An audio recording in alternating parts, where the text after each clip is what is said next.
ओम शांति। आज प्यारे बाबा ने कहा है कि अपनी याद की तलवार को तेज करो। स्थूल तलवार भी अगर खुंडी हो तो कामयाब नहीं होती, उसको भी चेक करते रहते हैं और फिर युद्ध के समय इतनी तेज करके चलते हैं दुश्मन की छुट्टी हो जाए। बाबा हम बच्चों को कहते हैं कि आत्मा ने जितने भी पाप किए हैं उनका विनाश कर दो, और उसकी विधि क्या है? बाबा की याद। भगवान की याद ही हमारे पापों का नाश कर सकती है। फिर इसमें बाबा ने इसलिए कहा है, इसमें बड़ी बारीकी से अपनी चेकिंग करो। इसमें बाबा ने आज शब्द यूज किया है, ठगी नहीं करो। वो तो समझते हो ना क्या होता है? हाँ, ऐसे नहीं अंदर कुछ सच्चाई कुछ और ऊपर से खुश हो जाएं, मैं तो बहुत याद में रहता हूँ। तो बाबा ने कहा अपना चार्ट चेक करो कि सचमुच मेरी याद ऐसी है जो पापों का नाश करने वाली हो। और उसके लिए बाबा हमेशा हम बच्चों को एक विधि सुनाते हैं, अपना रजिस्टर रखो, अपना चार्ट रखो। और आज बाबा ने खास कहा है कि अपने आप पर नजर रखो। ठगी नहीं करो, माना अपने आप पर नजर रखो और खुद की चेकिंग करते रहो, क्योंकि हमारा कल्याण अपने पर नजर रखने से होगा, दूसरों पर रखने से नहीं। उससे तो पाप बन जाते हैं। तो आज बाबा का बहुत सख्ती के साथ हम बच्चों के लिए ये सावधानी है। फिर उस चार्ट में एक तो बाबा कहते हैं याद का देखो, मेरी याद कैसी है। दूसरा देखो किसको दुख तो नहीं दिया, क्योंकि ये तो बहुत गहन गति है ना, पता भी नहीं चलता, दुख देते रहते हैं। और फिर कितनों को आप समान बनाया। ज्ञान रत्नों का दान देंगे तो आप समान बना सकेंगे। आप योगी हो तो दूसरे भी आपसे सुने और योगी बन जाए, है ना।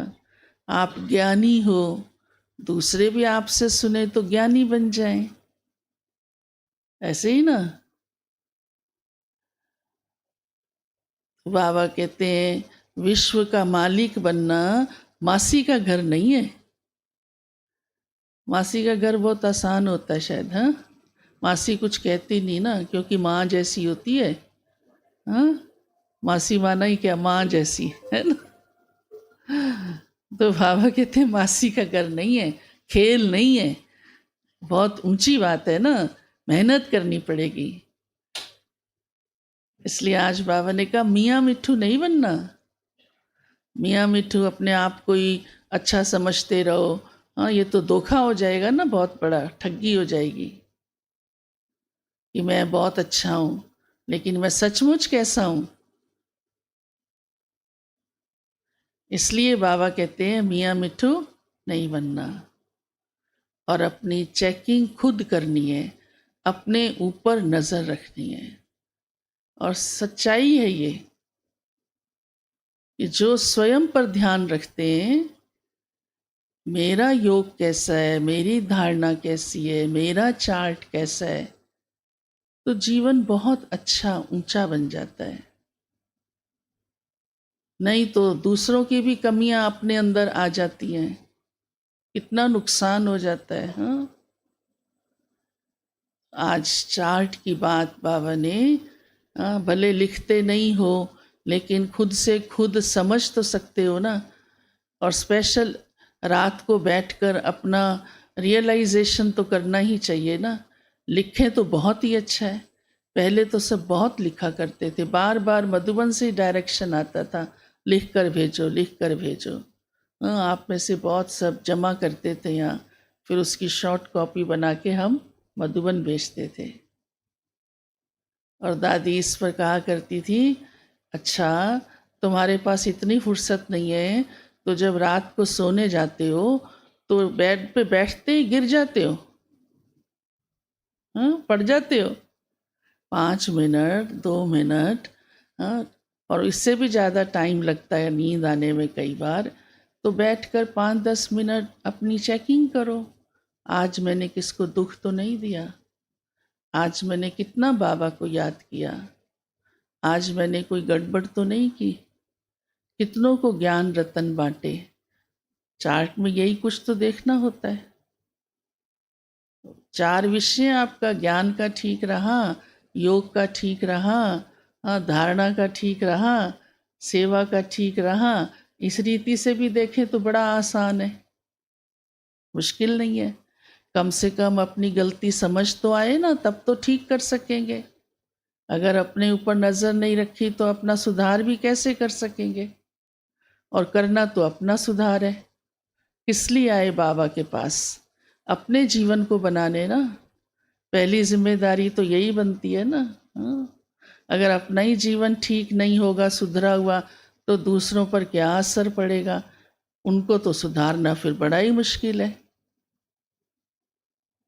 तब बाबा हमें रजिस्टर रखने के लिए कहता है। रजिस्टर का मतलब यह सिर्फ एक दिन नहीं चेक कर लेना है। हाँ, रजिस्टर में क्या होता है, रोज की, पूरे महीने की, तो रोज चेक करना है। आज तो नशा चढ़ा रहेगा चेक करने का, रात को कर भी लेंगे, कल फिर थक गए तो छूट जाएगा। भले बिस्तर पे बैठते नींद नहीं आएगी, व्यर्थ चिंतन भी चलता रहता है, ऐसे भी होता है। हाँ, तो जब चार्ट लिखेंगे तो वो भी बंद हो जाएगा, मार्जन ही नहीं होगी व्यर्थ चिंतन की। और ही पता लगेगा ये मैं क्या फालतू सोच रही हूँ या सोच रहा हूँ।